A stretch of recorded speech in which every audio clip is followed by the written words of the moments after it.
India times news मध्ये आपले स्वागत आहे। पाहूया शहरातल्या ठळक घडामोडी। शिवसेनेचे माजी नगरसेवक तथा शिवसेना पक्षनिरीक्षक तथा संपर्क प्रमुख सुभाष साळुंखे यांच्या वाढदिवसानिमित्त संवाद फाउंडेशनच्या माध्यमातून तरुण पिढीला नशा तथा दारू आदी अंमली पदार्थाच्या सेवनापासून परावृत्त करता यावे या प्रमुख उद्देशातून समुपदेशन, औषधोपचार तसेच भारतीय दंड संहितेच्या अनुषंगाने कायद्यातील अनेक तरतुदी, शिक्षा, अंमलबजावणी अशा इतर अनेक महत्त्वपूर्ण विषयांवर चर्चा सत्र रूपी भव्य दिव्य अशा नशामुक्त शिबिराचे आयोजन दिनांक 11 मे 2025 रोजी Rotary Club hall Ambernath Vadavali पूर्व येथे करण्यात आले होते। शिवसेनेचे माजी नगरसेवक सुभाष साळुंखे यांच्या वाढदिवसानिमित्त संवाद फाउंडेशनच्या अध्यक्षा सुवर्णा सुभाष साळुंखे यांच्या प्रमुख अधिपत्याखाली आयोजित सदर भव्य नशामुक्ती शिबिराला अंबरनाथ विधानसभेचे आमदार डॉक्टर बालाजी किणीकर तसेच नार्कोटिक्स ब्युरो इंडिया चीफ तथा माजी IRS सनदी अधिकारी समीर वानखेडे तसेच समुपदेशक तथा उपचारक डॉक्टर कृष्णा भावले, शिवसेना कल्याण जिल्हा प्रमुख गोपाल लांडगे, शिवसेनेचे माजी ज्येष्ठ नगरसेवक उमेशदादा गुंजाळ, शिवसेना उत्तर भारतीय शहराध्यक्ष प्रमोद कुमार चौबे, उल्हासनगरचे युवा सेना शहराध्यक्ष हरविंदर सिंग बुल्लर असे इतर अनेक शिवसेना पदाधिकारी, कार्यकर्ते तसेच सदर नशामुक्ती शिबिरांतर्गत आपली दारू तथा इतर अंमली पदार्थांची नशा सोडवण्यासाठी उपस्थिती लावणाऱ्या अनेक कुटुंबातील सदस्य आदींनी मोठ्या संख्येने उपस्थिती लावत सदर शिबिराला न भूतो न भविष्यती असा उत्स्फूर्त तथा अभूतपूर्व प्रतिसाद दिला। शिवसेना माजी नगरसेवक सुभाष साळुंखे यांच्या वाढदिवसानिमित्त संवाद फाउंडेशनच्या माध्यमातून आयोजित सदर भव्य अशा नशामुक्त शिबिरासाठी विशेष उपस्थिती लावणाऱ्या नार्कोटिक्स ब्युरो इंडिया चीफ तथा माजी IRS सनदी अधिकारी समीर वानखेडे तसेच सदर शिबिरासाठी समुपदेशक तथा उपचारक अशा दोन्ही भूमिका बजावणारे डॉक्टर कृष्णा भावले तसेच शिवसेना जिल्हा प्रमुख गोपाल लांडगे तथा उपस्थित मान्यवरांचा शिवसेना माजी नगरसेवक सुभाष साळुंखे तथा संवाद फाउंडेशनच्या सुवर्णा सुभाष साळुंखे यांच्या माध्यमातून शाल, पुष्पगुच्छ तसेच विठू रुक्माई रूपी प्रतिमा भेट देत त्यांचा यथेच्छ सन्मान करण्यात आला। उपस्थित सर्वच मान्यवरांनी शिवसेनेचे माजी नगरसेवक सुभाष साळुंखे यांना वाढदिवसानिमित्त विशेष शुभेच्छा देताना वाढदिवसानिमित्त बॅनर्स, पोस्टर तथा दिखाऊ सत्कार समारंभाच्या आयोजनाऐवजी सदर पैशाचा विनियोग देशाच्या नवतरुण पिढीला विविध प्रकारच्या नशा तसेच अंमली पदार्थांच्या सेवनापासून परावृत्त करण्यासाठी समुपदेशन तसेच औषधोपचार आदी बाबींच्या अंतर्भावाच्या अनुषंगाने सदर भव्य दिव्य अशा नशामुक्ती शिबिर आयोजनाबाबत त्यांचे विशेष कौतुक केले तसेच त्यांना पुढील राजकीय तथा सामाजिक वाटचालीबद्दल शुभेच्छा देखील दिल्या। तसेच सदर नशामुक्ती शिबिरांतर्गत उपस्थित सर्वच प्रमुख वक्त्यांनी दारू तथा विविध अंमली पदार्थांच्या नशा सोडवण्यासाठी उपस्थित राहणाऱ्या नागरिकांसाठी तथा कुटुंबियांसाठी अंमली पदार्थ तथा नशामुक्तीबाबतचे सखोल तथा विस्तृत मार्गदर्शन केले। तसेच सदर प्रसंगी कार्यक्रमाचे प्रमुख आयोजक तथा संवाद फाउंडेशनच्या अध्यक्षा सुवर्णा सुभाष साळुंखे तथा माजी ज्येष्ठ नगरसेवक सुभाष साळुंखे यांचा प्रभागातील काही महिलांनी शाल तसेच गुलाब पुष्प देत विशेष सन्मान केला। सदर कार्यक्रमाचे प्रमुख आयोजक तथा शिवसेनेचे माजी नगरसेवक सुभाष साळुंखे यांनी सदर कार्यक्रम आयोजनाबाबत आपले मनोगत व्यक्त करताना शिवसेनेच्या 80% समाजकारण तथा 20% राजकारण या मूलभूत तत्वाच्या अनुषंगाने तसेच आपणही समाजाचे काही देणे लागतो या उदात्त भावनेतून देशाची भावी तरुण पिढी नशा तसेच विविध अंमली पदार्थांच्या विळख्यातून नशामुक्त व्हावी याच प्रमुख उद्देशातून आपल्या वाढदिवसानिमित्त कोणताही बडेजाव तसेच गाजावाजा, बॅनर्स, पोस्टर्स, जाहिराती तथा विविध सत्कार समारंभांच्या अनुषंगाने पैशाचा होणारा अपव्यय टाळत सदर पैसा तरुण पिढीच्या नशा मुक्तीसाठी खर्च व्हावा याच प्रमुख उद्देशातून सदर कार्यक्रमाचे आयोजन केले गेल्याचे सुभाष साळुंखे यांनी स्पष्ट केले। तसेच उपस्थित तब्बल 100हून अधिक नागरिकांच्या सदर नशामुक्ती औषधोपचारांतर्गत तब्बल 1700 ते 2000 रुपये प्रति व्यक्ती प्रत्येक डोस सुभाष साळुंखे यांच्या स्वखर्चाने देण्यात आल्याचे त्यांनी विशेष नमूद केले। तसेच आगामी काळात देखील शिवसेनेच्या माध्यमातून असे इतर अनेक समाजोपयोगी उपक्रम सातत्यपूर्ण स्वरूपात राबवण्याचा मानस देखील सुभाष साळुंखे यांनी यावेळेस व्यक्त केला। Bureau report, India times news. एखाद्या लोकप्रतिनिधींनी कार्यक्रम कसे करावे आणि शासकीय योजनांचा फायदा आणि समाजाची जी निकड आहे, गरज आहे ती लक्षात घेऊन विविध कार्यक्रम आयोजित केले जातात। त्यामध्ये आता आपल्या या कार्यक्रमाची प्रस्तावना करताना सुभाष साळुंखे यांनी आपल्या सर्वांगीण कार्यक्रमाचाही आढावा घेतलेला आहे।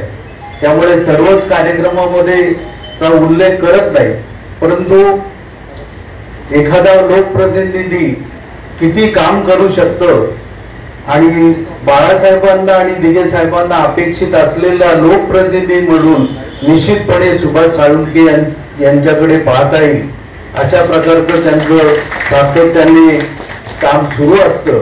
साळुंखे साहेबांनी जेव्हा मला निरोप दिला की एक कार्यक्रम राबवायचा आहे ठाण्यामध्ये आणि अंबरनाथमध्ये, तर मी त्यांना नाही म्हणू शकलो नाही. आपल्या भारतामध्ये फक्त 2 इश्यूज आहेत विच आर व्हेरी डिफिकल्ट म्हणता येईल आपल्याला आणि प्रॉमिनंट म्हणता येईल आपल्याला फेस करण्यासाठी. नंबर 1 इज करप्शन आणि नंबर 2 म्हटल्यावर terrorism, narco terrorism. In lemons term साध्या रीतीने नार्को टेररिझम म्हणजे नार्कोटिक्स आणि टेररिझम. जेव्हा यांचं मेल होतं तेव्हा नार्को टेररिझम म्हणतात त्याला, आणि हे खूप धोकादायक आपल्या राष्ट्रासाठी. तर जे पैसे आपण कमावतात, जे पैसे आपण आपल्या मुलांना ॲज पॉकेट मनी देतात, त्याच पैशाने ते आपले मुलं ड्रग्ज वगैरे त्याचं विक्रय किंवा त्याचं खरेदी करतात. तेच पैसे हवाल्यामार्फत दुबईला जातो आणि त्यानंतर दुबईकडून पाकिस्तानला किंवा अफगाणिस्तानला ते पैसे जातात.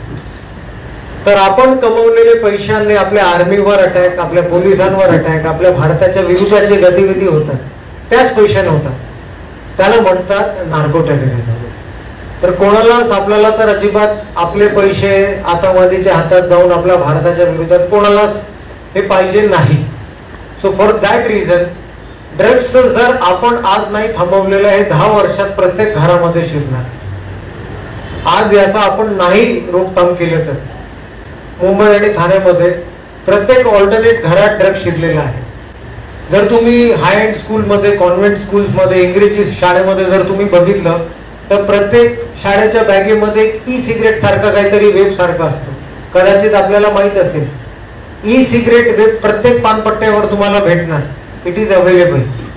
तर साळुंखेजी हे पण रिक्वेस्ट करायचं आहे मला आपल्याला की जर जे पानपट्ट्यामध्ये जे ई सिगरेट्स विकतात ना, दॅट इज ऑल्सो इलिगल. म्हणजे that is the first step of drug consumption. हे स्मॉल शाळेचे मुले 8वीत 9वीत हे ई सिगरेटचा प्रसार वगैरे करतात. So for that reason we need to first keep a check. आणि ते इम्पोर्ट पण बॅन्ड आहे, प्रोहिबिटेड आहे. ते नावाशेवामध्ये बरेच त्यांचे कंटेनर वगैरे कस्टम डिपार्टमेंट पकडतात, पण ते इलिगल मार्गाने ते आणतात मुंबईमध्ये किंवा आपल्या ठाणे शहरामध्ये. So that is number 1.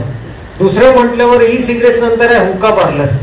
हुक्काज आता तरी धोरण शासनाचं ते हुक्का पार्लरची परवानगी आहे, पण त्यामध्ये ते हर्बल आहे. Herbal is a pre condition. पण हर्बलचं नाव घेऊन हे हुक्का धडले चालू आहे. ते म्हणजे प्रत्येक हुक्का पार्लर मध्ये तुम्हाला ते हुक्का भेटणार. सो आफ्टर ई सिगरेट्स हुक्का एक दुसरा धोकादायक आपल्या समाजासाठी आणि ड्रग कन्झम्पशनसाठी. आपल्या मुंबई, आपल्या परिसरामध्ये, ठाणे जिल्ह्यामध्ये 5-6 प्रकारचे ड्रग्ज आहेत. सर्वात प्रथम आहे गांजा. गांजामध्ये जर तुम्ही ठाण्यामध्ये बघितलं आता तर एक विदेशी गांजाचा प्रकार आहे, त्याला म्हणतात अंग्रेजीमध्ये हायड्रोपोनिक वीड. तर ते खूप महाग वगैरे 1 ग्राम 5,000-6,000चा भेटतो आणि ते विदेशातून आणतात ते इलिगलरित्याने. दॅट इज नंबर 1 गांजा. दुसरं म्हटल्यावर सर्वात मोठा त्रास आपल्याला आहे एमडीचा. एमडी त्याला म्हणतात मेफेड्रॉन. त्याला नॉर्मल लँग्वेज मध्ये मिओ म्हणतात, व्हाईट कॅट म्हणतात आणि नॉर्मली एमडी फेमस आहे. एमडी हे पावडर सारखा असतो, पांढरा पावडर सारखा क्रिस्टलाइन फॉर्म मध्ये असतो. सेवन केलं ते गुटखामध्ये मिक्स करून खातात ते. जर कोणी एमडीचं व्यसन केलं किंवा त्याचं कन्झम्पशन केलं 3 दिवसामध्ये त्यांना हे नाही समजणार की माझी आई कोण आहे, माझी बहीण कोण आहे आणि माझं मुलं कोण आहे. प्रत्येक ग्राम म्हणजे 1000 रुपये किंवा 1200 रुपये स्कूल मुलांना किंवा कॉलेजच्या मुलांना विकतात drug peddler. So that is very dangerous for Mumbai, Thane आणि Maharashtra as of now. Cocaine जर तुम्ही बघितलंय भारतामध्ये उत्पन्न त्याचा होत नाही. कोकेन म्हणजे साऊथ अमेरिकन ड्रग्ज आहे आणि ते पण खूप महागड्या ड्रग्ज आहे. 1 ग्राम 5,000 किंवा 6,000 रुपये मध्ये तुम्हाला भेटणार. ते म्हणजे जे रेव पार्टी वगैरे तुम्ही कदाचित वाचलं असेल किंवा बघितलं असेल पेपर मध्ये, टीव्ही मध्ये, तर रेव पार्टी मध्ये हे याचं खूप हे प्रचलन आहे. LSD लिसर्जिक ऍसिड ते स्टॅम्प पेपर सारखं असतो आणि ते मुलं काय करतात आपल्या जिभेवर ते ठेवतात आणि त्यानंतर 8 ते 10 तास त्याचा नशा वगैरे असतो. त्यामध्ये मुलांना किंवा युवकांना जे सुसाईड, आत्महत्याची टेंडेन्सीज वगैरे निर्माण होते आणि त्यानंतर खूप बरेचसे केसेस बघितलेले आहेत ते सुसाईड करतात. म्हणजे ज्यावेळेस आपल्या भारतामध्ये जर तुम्ही बघितलं तर POK, त्यानंतर जम्मू अँड काश्मीर, त्यानंतर जर तुम्ही बघितलं तर हिमाचल प्रदेशमध्ये मलाना आहे, नेपाळमध्ये आहे, युपी मध्ये आहे. तर तिथे चरस वगैरे बनवतात. चरस म्हणजे काय, ते गांजाचा एक प्रकार. गांजाला तुम्ही जर वितळलं आणि त्यानंतर त्याचं ज्यूस काढलं तर दॅट बिकम्स चरस. चरसला हॅश पण म्हणतात, हशीश पण म्हणतात. पॅटर्न म्हणजे ते गोळ्या असतात. जर तुम्ही म्हणजे 2-3 प्रकारचे गोळे असतात, पेन किलर असतात, स्लीपिंग टॅब्लेट्स वगैरे, लेमॅनच्या म्हणजे साध्या भाषेमध्ये त्याला म्हणतात. ते कुठल्या मेडिकल स्टोर मध्ये तुम्हाला भेटणार जर तुमच्याकडे प्रॉपर प्रिस्क्रिप्शन असेल तर. जर प्रिस्क्रिप्शन नाही तर ते NDPS ड्रग्स त्याला म्हणतात. NDPS मध्ये त्याला शिक्षा आहे. तर ते मुलांना म्हणजे प्रत्येक एक गोळी वगैरे 50 रुपयामध्ये तुम्हाला भेटणार. ते स्लम एरियामध्ये जास्त चालते. कफ सिरप्स तुम्ही ऐकलं असेल, बेनेड्रिल असो किंवा कोरेक्स असो, माहित आहे सर्वांना कफ सिरप काय. जर तुमच्याकडे प्रिस्क्रिप्शन आहे तर ते नॉर्मल दवाई आहे तुमच्यासाठी. प्रिस्क्रिप्शन नाही, जर तुमच्याकडे 10 बॉटल पण सापडलं गेलं तर त्याची शिक्षा आहे 20 वर्ष NDPS ऍक्टच्या अंतर्गत. त्याला कमर्शियल क्वांटिटी म्हणतात. So these are the 5-6 types of drug. आपल्या एरियामध्ये हे प्रॉब्लेम्स आहेत. आपल्याला कदाचित आपल्याला माहित नसेल, मुलांना माहित असेल. बरं, आता आपल्याला कसं आयडेंटिफाय करायचं की मुलांना त्रास आहे, कसं समजणार तुम्हाला?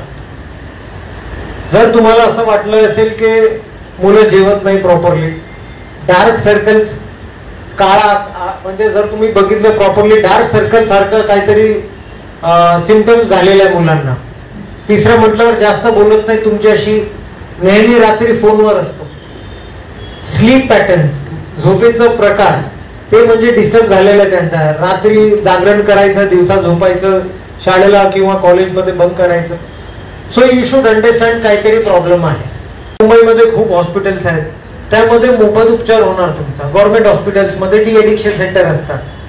दुसरा म्हटल्यावर जर प्रायव्हेट रिहॅब सेंटर्स खूप आहेत. उल्हासनगरमध्ये 2-3 तर मी बघितलेले आहेत प्रायव्हेट रिहॅब सेंटर्स आहेत, ज्यांची एपॅथॅजी पे वगैरे करू शकतात रिहॅब सेंटर्सला. तर मोफत उपचार पण आहे. त्याचं उद्दिष्ट हे आहे की आपल्याला टॉलरेट नाही करायचं आहे. बाहेर या आणि त्यानंतर जर तुम्हाला सापडलं, कोणाला आढळलं की कोणीतरी ड्रग विकतोय, तर जनरली टेंडेन्सी मुंबईमध्ये पण जेव्हा मी लेक्चर देतो, जेव्हा मी कार्यरत होतो ऍज ऍडिशनल कमिशनर NCB, तेव्हा मी बघितलं तर पेरेंट्स, पालक, जे रेसिडेंट असोसिएशन जे असतात ते म्हणतात, सर आम्हाला माहित आहे की हे अमुक लोक ड्रग विकतात, पण हे आमचा इश्यू नाही, पोलिसांचा इश्यू आहे. पण ही भावना आपण क्षण करायला पाहिजे मला आपल्याकडून. जर पब्लिकनी नाही सपोर्ट केलं, पोलीस काही करू शकणार नाही. 16 वर्षापासून आम्ही राबवतो आणि या कार्यक्रमात महाराष्ट्र, गुजरात, मध्य प्रदेश अशा तिन्ही राज्यात 2 लाखपेक्षा जास्त व्यक्तींसोबत आजही आम्ही काम करतो आहोत. 44,000 आदिवासी माणसांसाठी सातपुडा पर्वतात काम चालू आहे आणि 44,000 आदिवासी माणसांसाठी आजही काम चालू आहे. काम कुणाच्या विरोधात नाही. मी दारू पिणाऱ्याच्या विरोधात नाही, दारू विकणाऱ्याच्या विरोधात नाही. मी त्या बापाच्या आणि त्या मुलाच्या बाजूने उभा राहतो. त्या बापाला आणि त्या मुलाला एकदा परतून जायचं आहे, त्या परिवारात त्या व्यसनाला काढून थेरपीवरती रिसर्च चालतो. काय आहे हार्मोन बॅलन्सिंग थेरपी? तर हार्मोन ते रसायन, जे रसायन तुमच्या माझ्या सगळ्यांच्या शरीरात 423 प्रकारचे रसायन असतात. विजय सरांचं सहयोगी फाउंडेशन हे मंच पुढे जाणं कदाचित भविष्यामध्ये मुंबईच्या सगळ्या स्लम एरियांना दत्तक घेऊन काम करायचा प्रयत्न करते. आणि शब्द साहेबांच्या यांच्या सगळ्यांच्या मार्फत आज भेटतो आणि माझ्या अंबरनाथ शहरामध्ये विविध उपक्रम कार्यक्रम राबवत असताना खेळाडू आणि इतरांसाठी विविध प्रकारचे कार्यक्रम असतील, ज्येष्ठ नागरिक असतील, घरकाम करणाऱ्या महिला असतील, युवक असतील, युवती असतील, विद्यार्थी असतील, यांच्यासाठी सातत्याने आपण विविध उपक्रम वर्षभर राबवत असतो. महिन्यातून 2 उपक्रम या आपले या शहरामध्ये होत असतात. आणि हे होत असताना सुद्धा या अंबरनाथ शहरामध्ये अनेक आम्ही अशी वेगवेगळी परिस्थिती बघितली, ज्याची कुटुंब उद्ध्वस्त झालेली आहे आणि ती केवळ ना केवळ दारूमुळे. आणि व्यसनाधीन झालेल्या युवकांना किंवा नागरिकांना त्याच्यापासून कशी मुक्ती मिळवता येईल, अशा अनेक दिवसापासूनचा मनाला आमचा चंग होता. आणि मला एक ती खंत वाटत होती की बापाने मुलाच्या अंत्ययात्रेला तिरडीला खांदा द्यावा. अशा अनेक घटना मी अंबरनाथ मध्ये पाहिल्या. नव्हे आमच्या महाराष्ट्रातून गावातून इथं आलेल्या नोकरीसाठी आणि त्या युवकांच्या बाबतीत सुद्धा मी पाहिल्या. आणि त्यापासून मनाला वेदना आणि चटका देत होता की याच्यापासून मुक्ती कशी होईल. अनेक प्रयत्न झाले, परंतु त्या प्रयत्नाला थोडंफार यश आलं असेल, परंतु डॉक्टर कृष्णा भावळेंचा कार्यक्रम जेव्हा मी पाहिला, माझे मित्र विजय भोसले यांनी कल्याणमध्ये जो कार्यक्रम आयोजित केला होता, त्या कार्यक्रमाला आवर्जून सुवर्णाने आम्ही रोखून गेलो की काहीतरी आपल्याला या समाजाला देणं लागतं. ही तरुण पिढी बर्बाद होत चाललेली आहे. त्यांचे कुटुंब उद्ध्वस्त होतात, त्यांचं घर कोणी बायको जी आहे ती बायको नवऱ्याला सोडून जाते केवळ दारूच्या नशेमुळे. ज्या घरामध्ये ज्या महिला ज्या असतील त्या महिला घरकाम करून त्या कुटुंबाचा उदरनिर्वाह करतात आणि त्याच्या नवऱ्याला किंवा त्यांचं घर चालवण्यासाठी ते प्रामाणिकपणे प्रयत्न करताना सुद्धा त्या घरामध्ये वादविवाद होऊन त्या महिलेला अनेक संकटाला सामोरं जायला लागतं, मारहाणीला सुद्धा सामोरं जावं लागतं, पोलीस स्टेशनला सुद्धा सामोरं जावं लागतं. अशा अनेक घटना रंगेसाहेब आपल्या कार्यालयामध्ये ह्याच्यामध्ये समाजामध्ये आमच्या ऑफिसमध्ये तक्रारी येत असताना ह्याच्यावरती पर्याय म्हणून हा पर्याय या ठिकाणी सापडला आणि हा पर्याय करण्याचं धाडस. परवा माझ्याकडे एक व्यक्ती आला, तो दारू पित होता आणि त्याला माझ्या कार्यालयाच्या समोर बॅनर लागला. ते दोघे जण चालले होते, म्हणजे कुठं जाऊन आले का म्हणले, मला जाऊन आलो. तर साहेब आम्ही रविवारी येणार आहे. म्हणजे कुठे? हा तुम्ही कार्यक्रम राबवलाय ना त्या ठिकाणी. तर बोलते साहेब, म्हणजे तो माझे पाय पडला साहेब, लांगे साहेब, म्हणजे डोळ्यात माझे अश्रू आले. म्हणजे आपण प्रयत्न जो प्रामाणिकपणे प्रयत्न करतो तो दारूच्या नशेमध्ये होता. तो म्हणजे त्यांनी माझा नमस्कार केला. म्हणजे का बाबा? बोलतो एकमेव नगरसेवक असा आहे की एकमेव पक्ष असा आहे की तो पक्ष नशामुक्तीसाठी काम करतो आणि इतर पक्ष जे आहेत ते दारू बांधण्यासाठी आम्हाला पैसे देतात. पण तुम्ही हे वेगळं काम केलं त्यामुळे तुम्हाला मनापासून तुमचा धन्यवाद देतो. म्हणजे तो नशामध्ये असून तो होशमध्ये होता. बघा, म्हणजे ती जी नशा जी आहे तो व्यसनाधीन झाला होता. ते संगत जसे असेल तसे आपल्या जीवनामध्ये रंगत मित्रांनो. म्हणजे संगत खूप चांगली आहे पाहिजे आणि या संगतीमधूनच आपण चांगल्या गोष्टी घडवण्याचा प्रयत्न करतो. आणि ही संगत मी पाहिलं की आम्ही शिवसेना पक्ष मुख्य नेते नामदार एकनाथजी शिंदे साहेब यांच्या मार्गदर्शनाखाली लाडके खासदार डॉक्टर श्रीकांतजी शिंदे साहेब असतील की त्याचबरोबर आपले जिल्हा प्रमुख गोपालजी लांगे साहेब आहेत, यांच्या संगतीमध्ये गेले अनेक वर्ष 30-35 वर्ष आम्ही त्यांच्या मार्गदर्शनाने काम करतो. आणि मध्ये ते शैक्षणिक जो करिअर मार्गदर्शनाचा कार्यक्रम 24 वर्ष झाले तो आपण कार्यक्रम त्या ठिकाणी करतोय. पण त्या मार्गदर्शनाला सुद्धा लांगे साहेबांनी मला खूप सहकार्य त्या ठिकाणी केलं. महाराष्ट्रातले नामवंत वक्ते आणण्याचं काम त्यांच्या माध्यमातून मला मिळालं आणि पुढच्या महिन्यामध्ये करिअर मार्गदर्शन शिबिराचा 24वा वर्षाचा कार्यक्रम या ठिकाणी आपण साजरा करतो की 10वी-12वी नंतर पुढे काय, म्हणजे विद्यार्थी आणि पालकांमध्ये संभ्रम दूर करण्याचा कार्यक्रम सुद्धा आपण त्या ठिकाणी घेत असतो. आणि त्यासाठी त्या संकल्पनेतून साहेब आपण या ठिकाणी महाराष्ट्रातली पहिली MPSC UPSC भवन आपल्या प्रभागामध्ये आपण निर्माण केलं. 35,000 स्क्वेअर फुटाचं महाराष्ट्रातलं पहिलं नगरपालिका क्षेत्रातलं पहिलं या आपल्या प्रभागामध्ये त्या ठिकाणी निर्माण केलेलं आहे. आणि या वर्षी 22 मुलं SICच्या थ्रू त्या ठिकाणी प्रशिक्षार्थी म्हणून अभ्यास त्या ठिकाणी करतात. म्हणजे हा अभिमान आपल्याला असला पाहिजे, जे म्हणजे आम्हाला लोकप्रतिनिधी कशा. साहेब, आज सुभाष साळुंखे यांच्या आज नगरसेवक आहेत, त्यांच्या वाढदिवसानिमित्त आज नशामुक्ती समुपदेशन शिबिराचं आयोजन करण्यात आलेलं आहे आणि तुम्ही पण त्याबाबत योग्य ते मार्गदर्शन केलेलं, काय सांगा? सर्वात प्रथम सुभाषजीचं आणि आदरणीय लांडगेजीचं यांचं खूप खूप आभार. नशामुक्ती यासारखं म्हणजे इम्पॉर्टंट टॉपिकवर यांनी एक लेक्चर ठेवलेलं आहे फॉर अवेअरनेस. आणि त्यानंतर डॉक्टर कृष्णा भावले पण आहेत आमचे सारा फाउंडेशनचे, तर हे पण मोफत डिस्ट्रीब्युशन करणार फर्स्ट 100 फॅमिलीजला नशामुक्तीसाठी. यासारखा कार्यक्रम नेहमी करायचं हे रिक्वेस्ट पण करतो मी लोकांना. यामुळेच awareness will be spread across the Maharashtra, across the cities. कारण की आधी पण सांगितलेले 30% आपले भारतामध्ये युवक आहेत. जर आपल्याला डेव्हलप कंट्री करायचं भारताला तर आपल्याला एक भक्कम आणि स्ट्रॉंग युवक बेस पाहिजे आणि त्यासाठी नशामुक्त भारत पाहिजे.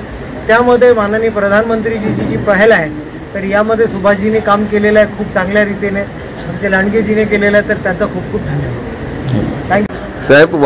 तुमच्या वाढदिवसानिमित्त आणि संवाद फाउंडेशनच्या माध्यमातून आज भव्य नशामुक्ती शिबिर आयोजन करण्यात आलेलं आहे आणि तुमच्या माध्यमातून इथे जे नशा दारू असो इतर नशा सोडण्यासाठी आज जो या डॉक्टर साहेबांच्या हस्ते आज तुमच्या माध्यमातून जे औषध उपचार विनामूल्य करण्यात येणार आहेत, काय सांगाल त्याबद्दल? दारूमुक्त घर आणि नशामुक्त अंबरनाथ करण्याचं अभियान आम्ही राबवण्याचा प्रयत्न त्या ठिकाणी सुरू केलेला आहे आणि तो माझ्या वाढदिवसाच्या निमित्तानं. शरीर परोपकारी लाभावे, भोवतांच्या कार्यासे यावे, उणे पडू न द्यावे कुणे एकाचे, ह्या उक्तीनुसार गेल्या अनेक वर्षापासून आम्ही आईवडिलांच्या आशीर्वादानं सामाजिक आणि शैक्षणिक काम करत असतो.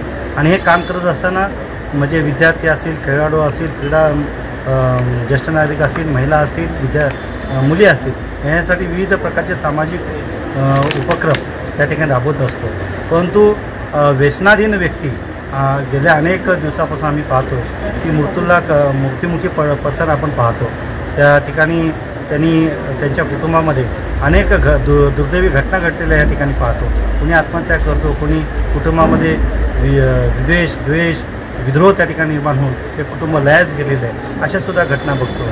बापाला मुलाची तिरडी खांद्यावरून नेताना सुद्धा त्या ठिकाणी पाहिलं. मग अशा घटनेनं मन अत्यंत विघ्न होतं आणि त्यांना नशामुक्ती कशी करता येईल त्यासाठी आम्ही डॉक्टर कृष्णा भावळे यांच्या माध्यमातून जे शिबिर कल्याणला विजय भोसले यांच्या माध्यमातून झालं होतं, त्या शिबिराला मी स्वतः 3-4 महिन्यापूर्वी अटेंड केलं आणि ते केलेलं शिबिरामध्ये जो काय अनुभव त्या ठिकाणी आला, ते दारूग्रस्त होते, त्यांची दारूमुक्ती झाली आणि त्यावेळेस आम्ही ठरवलं की अंबरनाथमध्ये असं सुद्धा कार्यक्रम करायचा.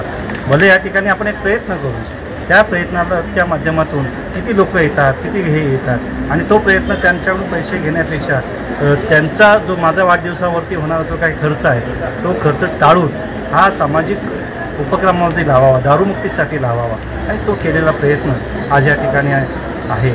आणि आज जे काही दारूमुक्तीसाठी जे काही लाभार्थी या ठिकाणी आलेले त्याचा संपूर्ण खर्च आम्ही त्या ठिकाणी करणार आहोत. आणि हे करण्यासाठी माझे सहकारी आहेत सुजाबाई सय्यद यांनीसुद्धा मला सहकार्य केलेले आहे. संवाद फाउंडेशनच्या माध्यमातून सुवर्णा साळुंखे हे सुद्धा या ठिकाणी प्रयत्न करतात की जे काही चांगलं करता येईल त्यांच्या घरामध्ये आनंद कसा निर्माण होईल हा प्रयत्न आमचा या ठिकाणी आहे. आणि त्या प्रयत्नाला आज या ठिकाणी यश आलेलं आहे असं आम्हाला वाटतं. आणि आम्ही स्वतः आनंदी राहण्यापेक्षा इतरांच्या घरातला जे काही अंधकार आहे ते सुद्धा आनंदी राहणं, तो एक प्रयत्न या ठिकाणी आम्ही केला. आणि ह्या प्रयत्नामध्ये आज आपण पाहतो आहे की IRS समीर वानखेडेसुद्धा या ठिकाणी आले. ड्रग्स, MD किंवा इतर व्यसनं बिल कसे होतात आणि ते कसे प्रवृत्त करता येते ह्याच्याविषयी सुद्धा त्यांनी मार्गदर्शन केलं. शिवसेनेचे ठाणे जिल्हा प्रमुख सन्मान्य कल्याण जिल्हा प्रमुख गोपालजी लांडगे साहेब आले, स्थानिक आमदार डॉक्टर बालाजी किनीकर आले, अनेक नगर लोकप्रतिनिधी आले, पत्रकार बंधूंनीसुद्धा त्याची दखल त्या ठिकाणी घेतली. तर मी सर्वांचं मनापासून धन्यवाद व्यक्त करतो. हा एक छोटासा प्रयत्न आहे, परंतु हा प्रयत्न मोठा व्हावा यासाठी राजकारणाच्या पलीकडे जाऊन हे काम आपण खूप करणं गरजेचं आहे. आणि शिवसेना परिवार म्हणून, लोकप्रतिनिधी म्हणून, संवाद फाउंडेशन म्हणून आम्ही त्या ठिकाणी करत राहू. जेवढं काय चांगलं करता येईल तो प्रयत्न आमचा त्या ठिकाणी नक्कीच ह्या नशामुक्तीसाठी असेल. संवाद फाउंडेशनच्या माध्यमातून आज तुम्ही सुभाष साळुंखे यांच्या वाढदिवसानिमित्त आज भव्य नशामुक्ती शिबिराचं आयोजन करण्यात आलेलं आहे, काय सांगा? महाराष्ट्राचे मुख्यमंत्री एकनाथजी शिंदे साहेब आणि कल्याण लोकसभेचे खासदार डॉक्टर श्रीकांतजी शिंदे आणि आपल्या इथले स्थानिक विधानसभेचे आमदार डॉक्टर बालाजी किनीकर यांच्यामार्फत बरीच विकासाची कामं झाली या विभागात. पण विकासाची कामं करता करता मानसिक विकास होण्याची खूप गरज आहे. आणि तो मानसिक विकास म्हणजे ज्या कुटुंबात ज्या व्यसनग्रस्त आहेत त्या कुटुंबात जेव्हा महिला मला भेटायला येतात, त्या घरातल्या कहाणी सांगायच्या, तेव्हा ते ऐकून कुठेतरी मन खचून जायचं. मग त्याच्यासाठी आम्ही कल्याणमध्ये आमचे स्नेही विजयजी भोसले यांच्यामार्फत तो कार्यक्रम आयोजित केला होता. तिथे आम्ही दोघांनी हा कार्यक्रम अटेंड केला आणि तो कार्यक्रम अटेंड केल्यानंतर डॉक्टर कृष्णा भावले यांचं जे मार्गदर्शन होतं त्याच्याने आम्ही प्रभावित झालो. आणि हा कार्यक्रम अंबरनाथवासियांना आपण घेऊन यायचा आणि अंबरनाथ पूर्ण नशामुक्ती करायचं हा आम्ही एक निर्णय घेतला. आणि साहेबांच्या वाढदिवसानिमित्त इथले स्थानिक नगरसेवक सुभाषजी साळुंखे यांच्या वाढदिवसानिमित्त आपण कुठलीही पार्टी किंवा कुठलंही मेजवारी न देता तेच पैसे आपण समाज कार्यासाठी लावायचे, व्यसनमुक्तीसाठी लावायचं असा आम्ही निर्णय घेतला. आणि त्यासाठी तुम्हाला सगळ्यांना इथे बोलवलं आणि आता मी त्याच्यासाठीच मार्गदर्शन करतोय आणि त्यांचे औषधं पण आपण देतो. आणि मला नक्कीच वाटतं की ह्याचा सगळीजण लाभ घेईल आणि प्रत्येक कुटुंब हे हसतमुखी राहील आणि त्याच्यातून त्यांना एक सावरण्याचा मार्ग हातभार मिळेल आणि नवीन जीवनाला सुरुवात करतील.